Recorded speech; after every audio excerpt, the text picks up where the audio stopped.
First, they'll laugh at you and then they'll ask how you did it. And although I've made hundreds of thousands of pounds online with my online business, it wasn't always that easy. These are messages that were sent to me by close friends, by relatives, by people in my network that doubted what I was doing when I was making no money, when I had no success. But now I can tell you that I see those same people and they say to me, how did you do it? You're so lucky. They have very short memories. And I want to make this video for you, who's someone who's probably thinking, am I doing the right thing? I'm getting so much hate, judgment, criticism, pessimism from all my friends and my family and people I know. Am I doing the right thing? And I want to make this video to explain the 3 things that helped me get over the hate, the people who doubted me, and the 3 mindset shifts that allowed me to stay with my head down. And now I'm so happy that I have, because I live in this amazing villa in Bali. I've made cool money. I'm most importantly more fulfilled and more free than I ever was. And I want to explain to you the 3 things that I've brought it down to that allowed me to put my head down, have tunnel vision, and basically build this business while I was getting all the hate that I was getting. First thing that I used to tell myself, which I would recommend always thinking as a frame whenever you have someone tell you something, is to have this idea that if you would never trade lives with the person who is giving you advice or giving you hate, then don't listen to them. Very simply, if they are not in the arena that you want to be in, then don't listen to them. If you don't look at what they do every single day and think, I want that, I want everything that they have, every single part of it, then you shouldn't be listening to them. That's how you reframe it. And now when I get a hate comment, when I get someone telling me that I'm doing something embarrassing, it actually makes me laugh, because I think, I don't want the life that you want. So why would I listen to the opinions you have? Because at the end of the day, someone's beliefs and someone's views and someone's mindsets, all of them together have allowed them to become the person that they are and have the situation in their life that they live. And if you don't want that outcome, then their beliefs and mindsets you shouldn't listen to. You shouldn't copy them. Whereas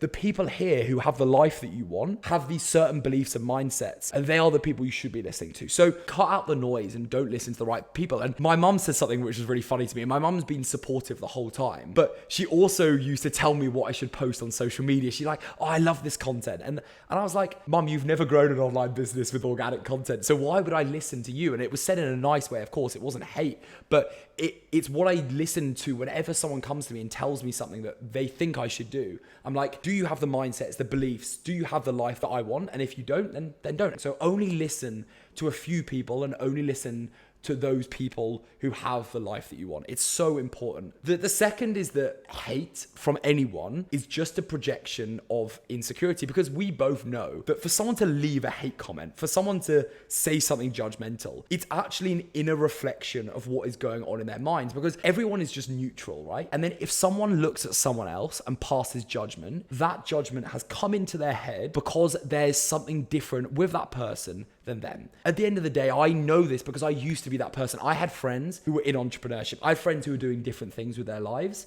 and I used to hate on them. I'd be honest, I used to hate with them. I'm not better than saying that. And it was all because they made me feel insecure about what I was doing in my life. I was going into this corporate life where, I wasn't that excited about it necessarily, and they were doing cool things, and I used to hate on them. And it was not because the hate was valid. It was just because I was jealous. It was because I envied the fact that they had found something that they got fulfillment from it, and they were doing awesome things, and they were earning awesome money. And that used to really grind my gears. And I realized it grinded my gears because of the fact that it was me. It was a me problem. So if you get hate comments, if you get hate from your friends, if you get judgmental comment from your friends, just remember that they don't need to give you that comment. So it's probably more of a reflection about what they're looking like in their inner mind. And the other thing that has made me realize this, I went back to the UK 5 days ago talking to my friends, and on this subject, like first they laughed, then they asked how you did it. I literally had friends asking me how I did it. I literally have friends now being like, oh, can you buy us the chalet? I'll put the screenshot up on the screen now. Like, one of my friends said that to me, and that's incredible considering they have such short memories of what they used to say to me. The funny thing about that is people will give you hate in public, in groups. People will take the fun of you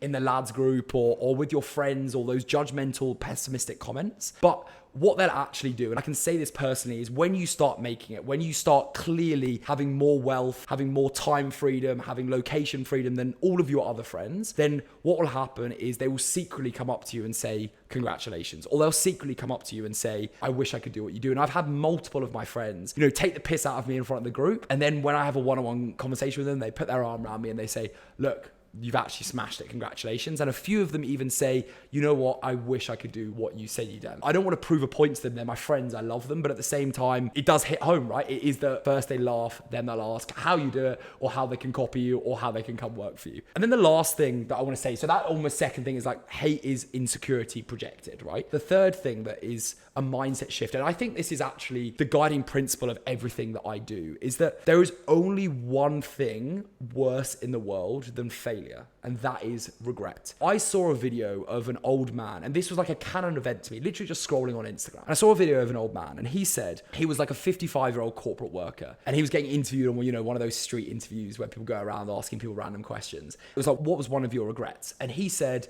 I was a musician when I was 20, and I had a load of talent and I had a load of passion for it, and it fulfilled me loads. Then I decided not to take the risk, and I went into a corporate banking job or whatever it was, and now I'm still there. And I always wish that I had gone for that, I'd taken that jump. It actually gives me shivers to talk about that, because I never ever want to be a human being or someone on a street interview who says that they regret 30 years of their life. We only get one shot at this, and you probably have the same mindset, which is like, you need a bit of like, okay, like, am I going to fail? There's a bit of fear there. There's a bit of like, okay, the judgment, is that worth it? But I can honestly say that every single hate comment is worth for me knowing that I wake up every single day and I am building a life with no regret, because regret is so much worse than failure. So much worse. You never want to be that man, that 55-year-old man on the street interview. You want to be someone that when your kids ask you what you did with your life, when you meet a significant other, or when your significant other asks you about your day, you can say with your heart that you are doing the thing that you love. When people laugh at you, when people give you judgment,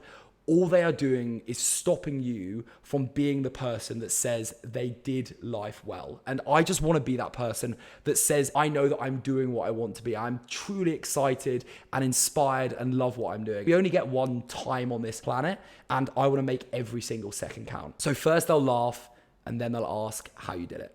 Keep going.